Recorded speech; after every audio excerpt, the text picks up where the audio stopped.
Mungu tu akakuja akamchukua. And then he says on verse 8, those who cling on worthless idols forfeit what is theirs. Ati mtu amkishikilia vitu ambao haina hoja anakosa ufalme ambao Mungu alikuwa amempatia. What is Jonah trying to say? Ati before Jonah tumwe Nineveh aende ka preach, he was that nice guy, that prophet walikuwa naongea one on one with God. And all of a sudden his ego was so big, mpaka akafikiria hata I am not going to think to accept what God is telling me. Akaenda.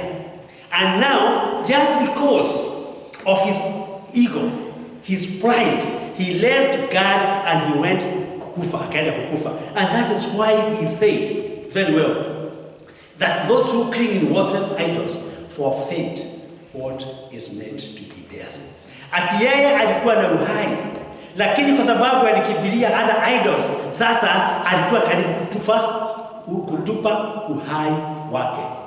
Amen. Do you know sometimes we can hold on to things that they confuse us so much before we realize we are losing our life. We are losing what is supposed to be ours. Kwa sababu Mungu hakuwa anataka Jonah aende akakufa. Alikuwa anataka Jonah aendelee na maisha. Alikuwa tu anataka Jonah aende akahubiri Nineveh. Lakini Jonah alikuwa anasema, mimi Jonah najua hiyo watu the people that I will preach to, the people who can be saved, and I know those ones who cannot be saved, because I am Jonah. But that ego, now he is saying, because of my ego, I was just about to die. And then he says, those who cling to the worthless idols forfeit what is theirs. But verse 9 he says, but I, with shouts of grateful praise, will sacrifice to you what I have vowed I will make good. And then he continues to say, salvation comes from God. Wokovu unatokana tu na Bwana. Because he thought that yeye ndio atasema Nineveh wale wataokoka na wale hataokoka. Alafu alikuwa anafikiria ati maisha ni yake. Now when he went that deep, when no one else would have saved him, then he said, salvation is from the Lord.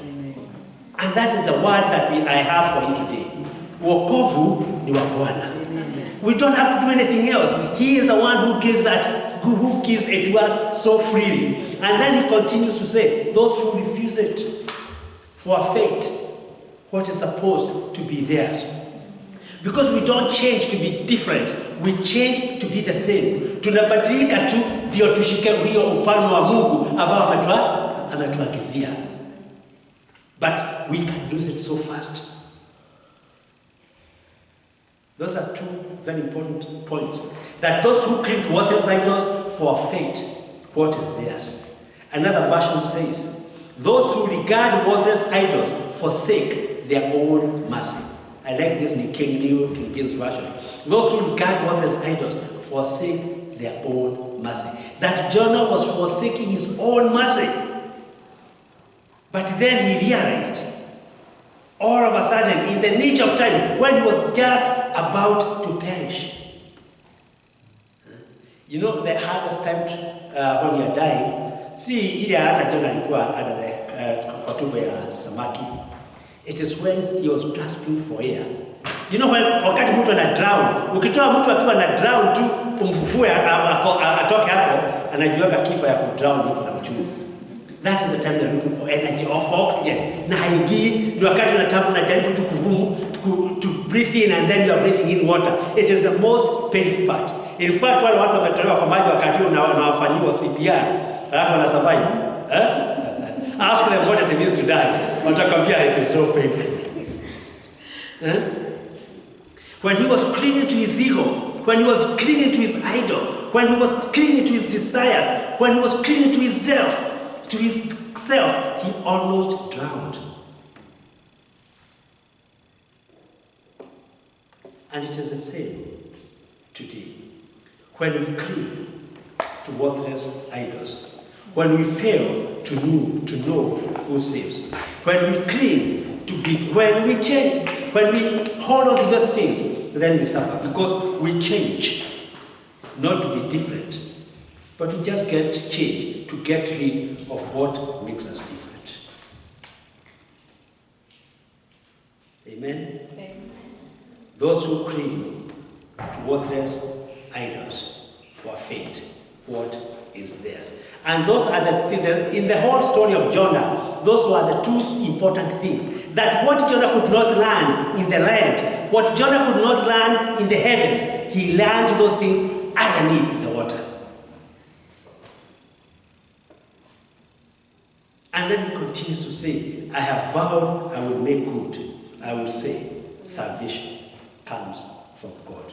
The most beautiful thing for us as Christians is to know it does not matter what we are going through.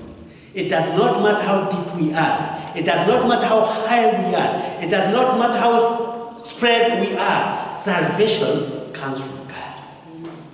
The Romans could not save Jesus. The Jews could not, but he clinged to the one that he knew. You know, when Jesus was in their need with agony and pain, he cried to God. When Jonah was in their need, agony and desires, he cried to God. It does not matter. You know, Jesus alikuwa anakufa kwa sababu yetu. He cried to God. Jonah was dying because of his own egocentric lifestyle, but he cried to God. And the same answer was, welcome. They are both saved. Same for us today. And I say today, if we are struggling or in their need, like Jonah, we are bruised by life, we are depressed, we are disappointed, we are feeling abandoned, we should not give up. Because salvation is the Lord. Man can never save himself. We need not to cling to idols, but to God omnipotent. Amen. And when I'm talking about clinging to idols, sometimes we go and try to get help somewhere, and it is not working. And we feel like we are, you know, the people who get depressed or wanajinyoka because they go looking for help where they can't get help. Amen. And Jesus cried, Eloi, Eloi, lama sabachthani, my God, why have you forsaken me? Why did Jesus cry those words? We have a few things why he did cry those words. Because it is okay to vent. When you are in pain, when you are suffering, it is okay to vent. Okay? You know, when we were growing up, we were told that men don't cry. And we don't cry even now, even when we are in jail. Poor men. But Jesus is saying here that you can vent. When you are in pain, it is okay. Vent. Jesus, the Son of God, vented. And he said, my God, why have you forsaken me? It is okay. And then we need to learn something else. That feeling pain, feeling sadness, feeling abandoned is normal. And we see that Jesus went every normal step of pain as a human being. And he vented, and it is okay to cry. Because we cannot save ourselves. Salvation is from the Lord. And Jesus pointed up to one who extracted the resurrection power. He pointed to the one who brought the resurrection power. We can vent, ni okay kulia, ni okay kupiga makelele, lakini you remember that there is God who is going to bring hope for us. You know, another thing that Jesus cried, he said, my God, why have you forsaken me? You know, Jesus would have said, God, why have you forsaken me? But he did not say that. He said, my God. Even though he was going through that pain, he said, my God. He knew that the pain and the suffering had not separated him from God being his Father. And that is what we need to know. That when we go through hard times, we do not need to abandon God. And we still need to use those words, my God, because he is our God. Amen? He clinged to the one he knew best, that God was his God. He didn't yield to the darkness of the moment. He held what he knew is true. His God was his God. Amen? He held what he knew was true. Salvation is from the Lord. Amen? Amen. And this is what we learn from there, that safety is not found in the absence of danger, but it is found in the presence of God. Safety is not found in the absence of danger, because we will sometimes face some dangers, but it is found in the presence of God. If we want safety, it has to be found in the presence of God. And we said it is okay to vent. If you are in pain, it is okay, vent. Now if so you are venting, that is okay. After you are venting to God, complaining to Him, it is okay. But also remember that salvation inatoka kwa nini? Kwake. Amen? Just remember that He is God.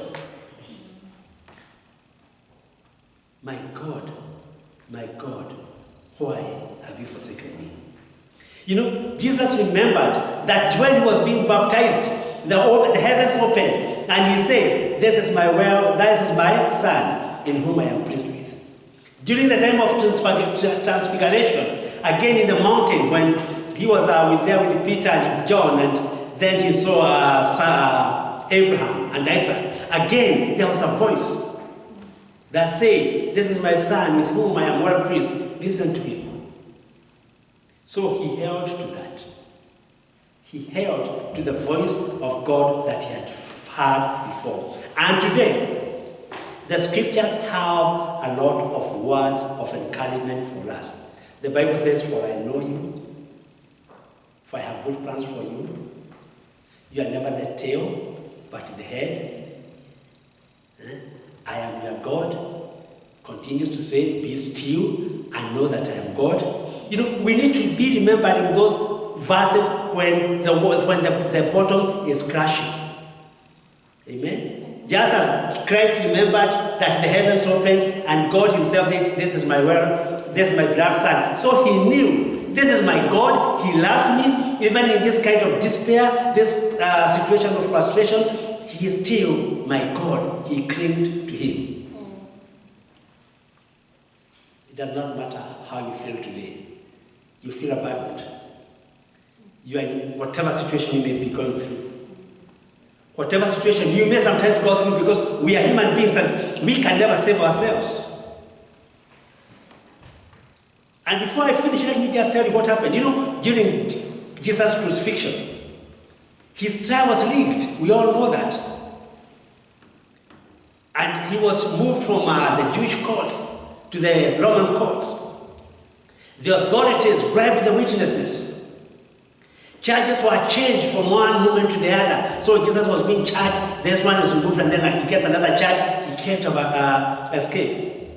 Even when the Roman governor declared him innocent, the people said they want him crucified.